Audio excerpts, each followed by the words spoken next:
Buenos días, hermanos.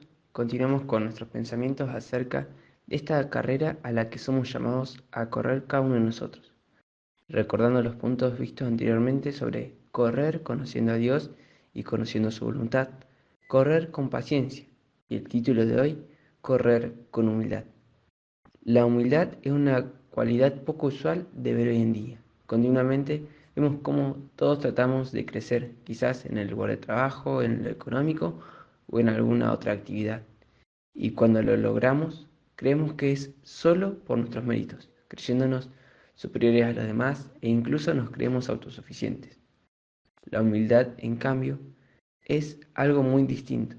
Según la RAE, la definición dice, es una virtud que consiste en el conocimiento de las propias limitaciones y debilidades y en obrar de acuerdo con ese conocimiento.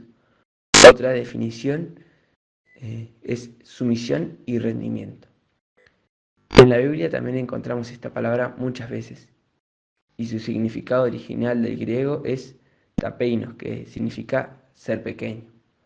Los griegos asociaban la humildad con una debilidad, pero en la Biblia vemos cómo la humildad es un atributo de Dios y nos habla de reconocer quién es Dios, quién somos nosotros, y esto debería provocar una completa sumisión de nuestra parte ante Dios, ante su confianza, ante sus decisiones, una completa sumisión hacia Él y hacia su voluntad.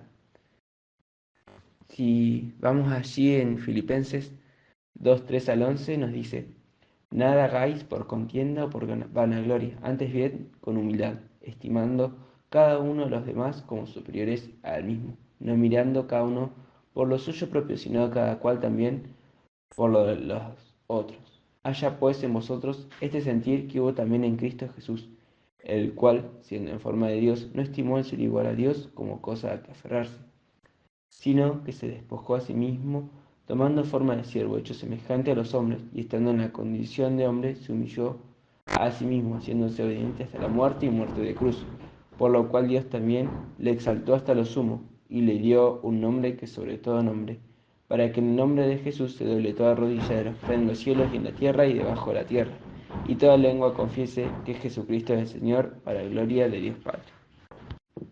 Vemos cómo a lo largo de este pasaje el apóstol nos llama a ser humildes y nos pone el ejemplo de Cristo, quien se hizo siervo, que siendo Dios se humilló a sí mismo, se hizo un siervo humilde, un siervo obediente y nos llama a ser nosotros igual. Y en este contexto que la humildad es una condición del corazón, podemos ver que es un fruto de una relación con Dios. Y volvemos al primer punto de esta serie de devocionales.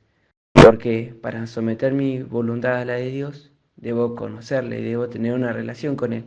Por eso es importante nuestra relación con Dios. En Gálatas 5, 22 al 23, hablando de los frutos del Espíritu Santo, nos habla de la mansedumbre, o en otras traducciones, la humildad. Y podemos ver allí que es un fruto del Espíritu Santo, por lo que podemos entender que por nuestra propia cuenta no podemos ser humildes. Es un trabajo de Dios en nuestras vidas. Nuestra naturaleza no es ser humildes. Cuando estamos corriendo esta carrera como cristianos, ya sea algo que comenzamos hace mucho o hace poco, sin duda una de las batallas más importantes es con nuestro ego. Nuestra naturaleza se opone a ese cambio que Dios quiere provocar en nosotros. Nuestro propio corazón tiende a levantarse con prepotencia, creerse más o menos que alguien, e incluso creer que no necesitamos de Dios. Pero si buscamos ser humildes, disfrutaremos más de este recorrido, disfrutaremos más de esta carrera.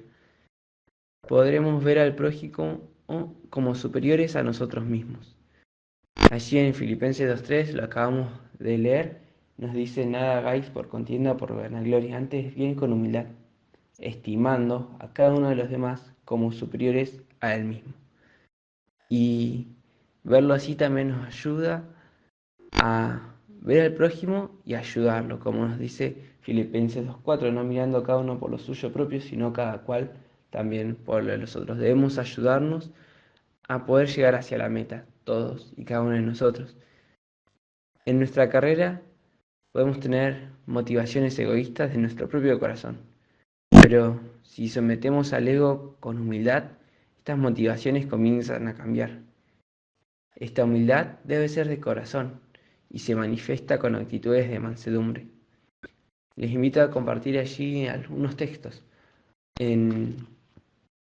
Si pensamos en alguien que reconocía quién era Dios y reconocía su propia condición, tenemos varios ejemplos en la Biblia, pero eh, sin ir muy lejos tenemos a Juan el Bautista, quien en Mateo 3:11 muestra cómo él reconocía la grandeza del Señor Jesús. Nos dice que no se creía digno ni de sostener el calzado que él calzaba.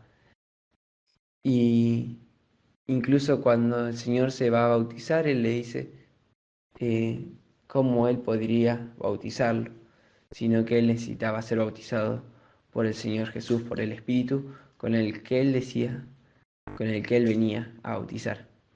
En Marcos 10:35 también podemos ver cómo el Señor Jesús les explica a sus discípulos de qué se trata la verdadera grandeza.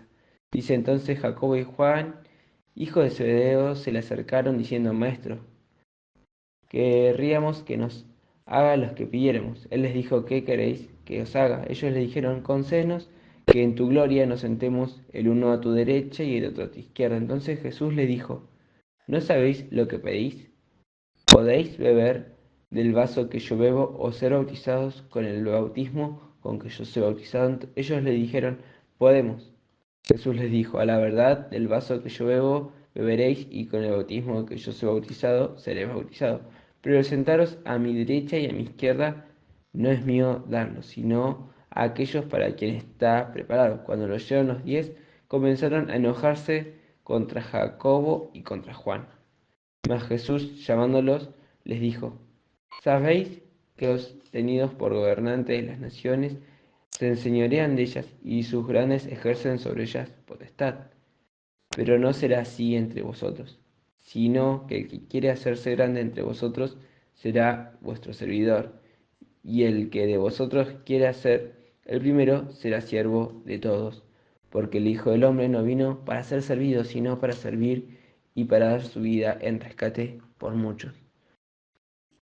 Hablando de cómo es la verdadera grandeza, de cómo debemos servirnos unos a otros, incluso él mismo se presenta como un siervo, que también lo volvemos a ver allí en Mateo 11:29, cuando dice, llevad mi yugo sobre vosotros y aprended de mí, que soy manso y humilde de corazón, y hallaréis descanso para vuestras almas.